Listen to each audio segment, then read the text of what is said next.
平層嘅價錢就可以買到別墅啦，首付30萬，喺珠海日月貝旁邊呢度，擁有一套4層嘅小別墅，花園面積都有80個平方咁大噶。嚟到我哋別墅嘅示範單位，可以見到上下就係4層，面積400到500平方。通過我哋入門嘅位置之後，就係我哋嘅前院位置啦。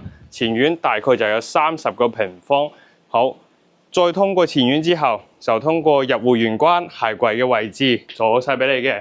餐客廳一體啊 ，L 型嘅廚房，廚房電器都係標配。樓梯仲有電梯都係做好晒。全屋可以做4個房嚇，呢度可以做中空客廳。咁而家就做咗平層。如果你做中空咧，可以有6米嘅挑高。1樓一般就係公共衛生間，仲有長輩房哈。然之後後花園都有40平方，所以前後花園加埋70到80個平方係有嘅。家門口就係中大5院陽明廣場萬象匯，20分鐘就可以返到拱北口岸。